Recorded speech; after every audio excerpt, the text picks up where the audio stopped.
Salut les bricoleurs et bienvenue dans cette nouvelle vidéo. Aujourd'hui on retrouve Caleb qui est avec nous et on va le voir un petit moment parce que cet homme est un héros.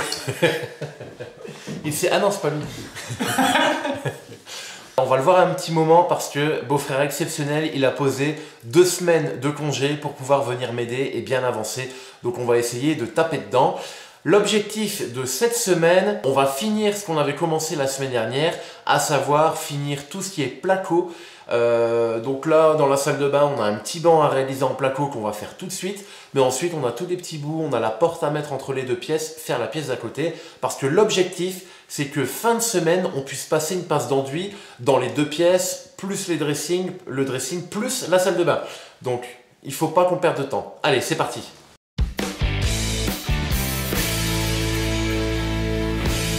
Ici, on se trouve dans la douche de la chambre parentale, enfin de la salle de bain parentale. Et c'est dommage de perdre tout cet espace. Donc ici, on va réaliser un petit banc qu'on va carreler. Une fois que tout sera carrelé ici, ça pourra nous permettre de poser des choses ou de s'asseoir dans la douche. Donc, c'est parti, on va réaliser ça. Alors, ici, on va se mettre, du coup, on avait dit à 50.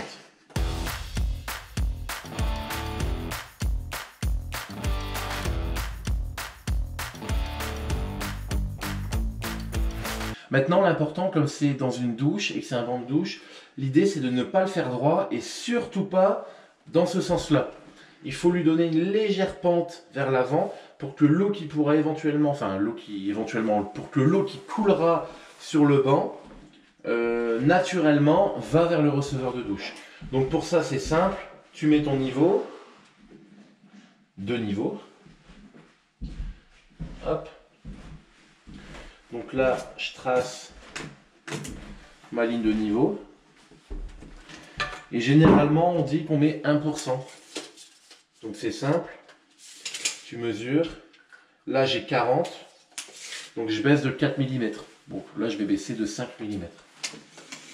Hop. Et je sais qu'ici, là, j'ai mon niveau fini. Et j'aurai ma petite pente naturelle qui va faire en sorte que l'eau s'écoule dans mon receveur de douche.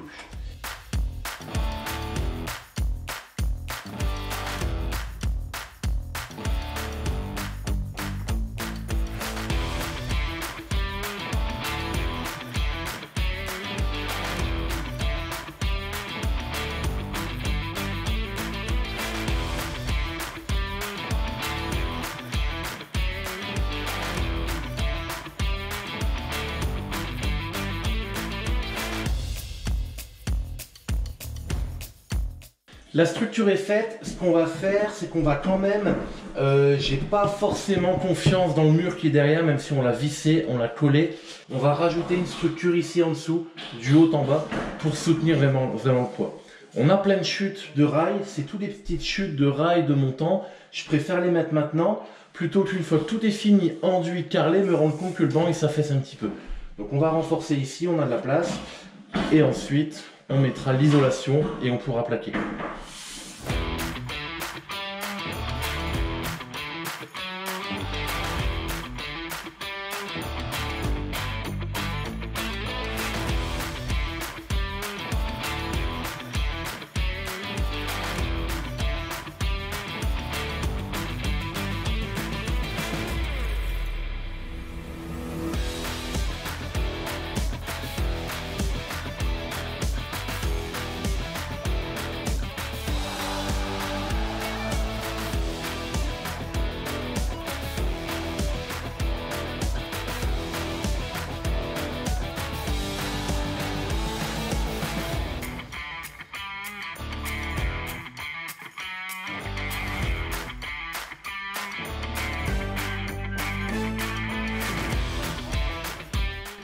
Voilà pour ce banc, donc regarde, on va contrôler le niveau.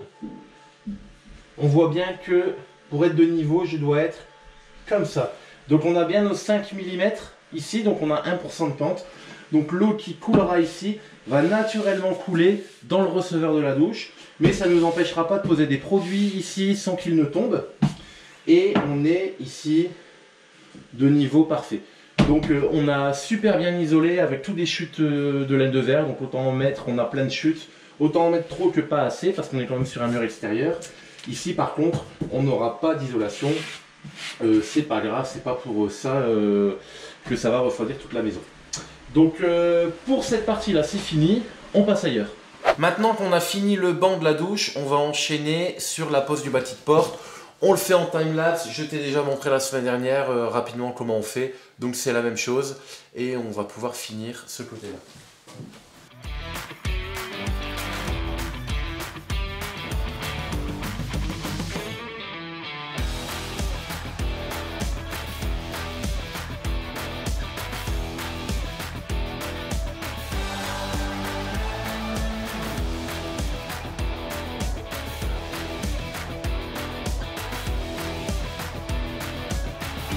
Là, je suis en train de préparer la structure pour la porte. Et en fait, la porte, elle va être dans un angle. Tu sais, on le voit là, le mur de la pièce d'à côté. Et j'aurais du mal à venir visser mon bâti dans ce sens-là. Sinon, il va falloir que je le visse dans l'autre. Il y a deux solutions. Soit tu le visses de l'intérieur vers le montant. Donc, tu auras tes vis apparentes. Et éventuellement tu pourras le démonter, sauf qu'il y en a qui disent que c'est mieux de faire ça parce qu'on peut le démonter, sauf que quand on fait comme ça, on met de la pâte à bois sur la tête de vis, on repart la porte, on voit plus les vis, donc ça sert à rien. Mais si tu veux faire ça, en fait, si tu vises ton montant de porte dans ton rail, ce sera pas assez costaud. Ce qu'il faudra, c'est que tu mettes du bois dans ton rail pour avoir une bonne prise en sandwich. Moi je fais l'inverse, tu l'as vu sur la vidéo de la semaine dernière, je visse de mon montant, je visse à travers pour aller chercher mon bâti de porte. Bon, là le truc c'est que j'ai mon mur qui est là à fleur de l'encadrement de la porte, donc je ne pourrais pas passer ma visseuse à travers le montant pour aller chercher le bâti. Donc ce que j'ai fait, tu me verras arriver avec la porte, j'ai directement installé, donc j'ai pris mes mesures, tu vois qu'il y a mon laser en bas, j'ai directement fixé mon rail sur le bâti de ma porte et je viendrai hop glisser mon montant dans les deux rails qui sont en haut et en bas, je sertige, voilà. Comme ça au moins je ne serai pas obligé enfin je ne pourrai pas passer, donc je ne vais pas galérer à passer ma vis et je ne dois pas aller chercher des tasseaux en bois pour renforcer l'intérieur de mon rail, etc. Tu vas me voir venir avec le bâti et je vais l'installer directement dans les rails que j'ai mis en haut et en bas, ça va être de niveau. Et ensuite j'aurai simplement à mettre mon autre rail contre le bâti et le visser comme d'habitude, comme la fois dernière. Mais c'est la petite astuce de fixer le montant sur ton bâti avant, hop, comme ça tu viens le mettre et les vis sont invisibles parce qu'elles sont à l'intérieur. Voilà la petite subtilité.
Bonjour. Enchanté.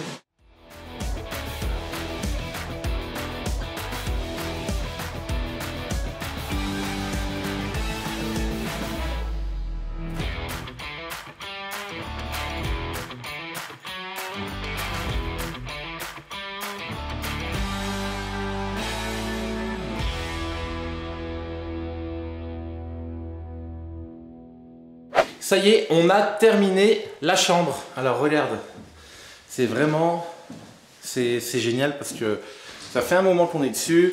Donc là, la salle de bain, tu vois, on a fait le petit banc, tout est fait. Donc bien évidemment, les fenêtres sont en attente. Et là, on a fini ce coin-là avec la porte qui donne sur l'autre pièce. Donc tu vois, tout est plaqué, voilà. Pour cette pièce, on est prêt à faire les enduits. Normalement, on les commence demain.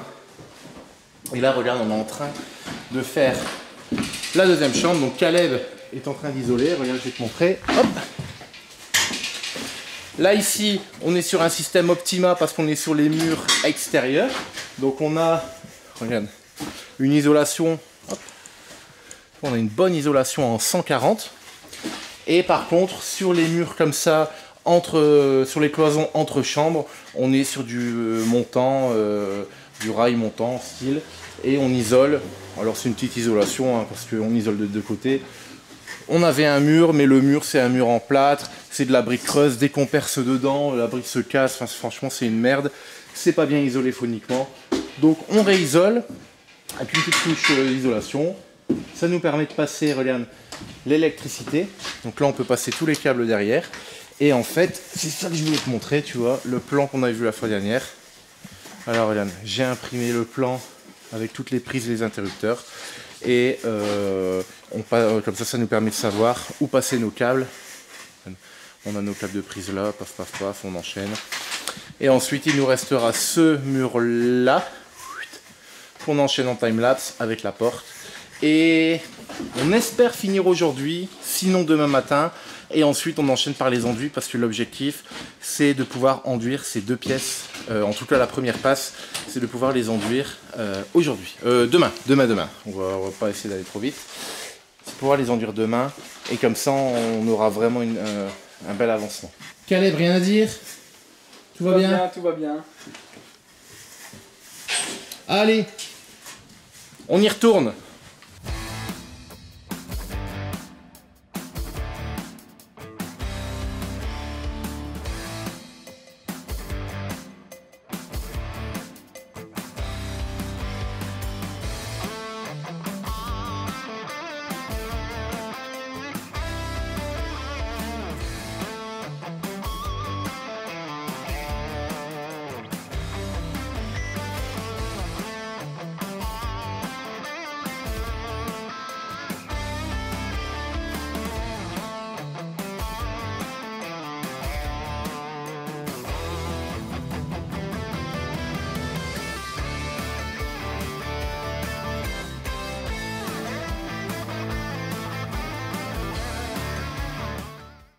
Salut les bichons, c'est Quentin pour Quentin Bricole. Bon, on a eu un petit problème au niveau du timelapse de la vidéo. En fait, regarde, on a installé une GoPro dans le coin comme ça, qui nous filmait toute la pièce. Et ça devait faire le timelapse et ça l'a fait, mais je sais pas, il y a eu un problème. L'image s'est figée au bout de 10 minutes, enfin peut-être une demi-heure. Et on entendait tout ce qui se passait, mais ça n'a pas filmé, donc désolé. On a eu que le premier mur, donc on a fait en système Optima, et tout le reste, raillage, électricité, isolation, ça l'a pas fait. Donc on reprend maintenant, on a relancé la GoPro, on va lancer le plaquage, et on y va, c'est parti.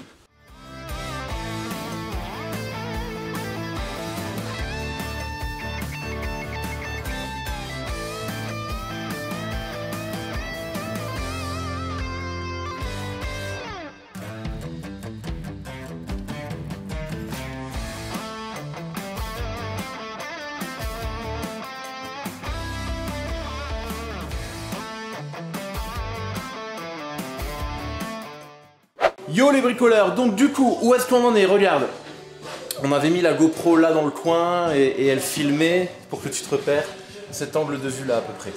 Je te prends parce que tu as peut-être des questions, Roland, tu m'as vu passer des câbles électriques. Donc tu vois ici, il y a forcément des prises aux quatre coins de la pièce. Comme on ne sait pas trop à quoi elle va servir cette pièce, avec une chambre d'amis ou peut-être une chambre d'enfant par la suite, je mets des prises aux quatre coins. Et il y a une prise en particulier, tu te demanderas peut-être, tu vois, je mets des prises en haut comme ça dans chaque pièce. En fait, ça va servir à faire du multi-room avec Sonos. On a des enceintes Sonos, des enceintes comme ça, tu vois. Et on va en mettre une dans chaque pièce, dans l'angle. Comme ça, on pourra écouter la musique comme on veut dans la maison. Donc voilà, donc tu verras qu'on va mettre comme ça des prises en haut dans le coin, comme ça, dans chaque pièce. Et ce sera pour ça. Ensuite, qu'est-ce que je peux te dire? Bah du coup, tu vois, on enchaîne. La GoPro, je l'ai déplacée, je l'ai mise là. Mais elle merdouille un peu, je sais pas trop en ce moment. Donc je sais pas si tu auras la fin du time-lapse, mais en tout cas, tu vois, maintenant on avance quoi, placo, paf, paf, paf. On avance rapidement et aussi, ouais, un truc aussi, tu me verras, tu vois, avec la Vsauce Festool que je te montrais. Elle est super bien. Franchement, c'est un gain de temps fou, je te l'avais déjà dit. Mais il y a un petit mais quand même. En fait, c'est pour aller dans le bas ou dans le haut, en fait. C'est assez difficile à aller dans le haut parce que tu as un peu de biais, la machine elle est un peu grosse. Et c'est pas évident de mettre tes vis. Donc tu me verras à la fin, ou alors si tu as vu dans le timelapse que je mets pas forcément de vis en bas, en haut j'y arrive à peu près, en bas j'en mets pas, je prendrai ma visseuse normale et je ferai le tour avec des vis pour aller en bas parce qu'elle foire beaucoup avec la visseuse Festool. Et alors j'ai peut-être pas encore assez l'habitude, mais ouais, je te dis, la machine elle est grosse, elle se met un peu de biais, donc la vis elle foire souvent. Voilà, bon, on continue.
Donc regarde, on a fini de plaquer toute cette pièce, la pièce d'à côté, donc l'objectif est réalisé, on va passer aux enduits. Pour toi par contre, ce sera dans la prochaine vidéo, parce que là, on va passer vite fait une passe d'enduit, et ensuite moi je dois monter la vidéo rapidement, parce qu'on est samedi après-midi, la vidéo elle sort demain, et je suis grave à la bourre. Et si je veux que ma vidéo elle soit prête pour quand tu prends ton petit déj, il faut que je speed, donc on va monter tout ça, je pense que je vais pas beaucoup dormir cette nuit. Merci Caleb. Allez, et à la semaine prochaine.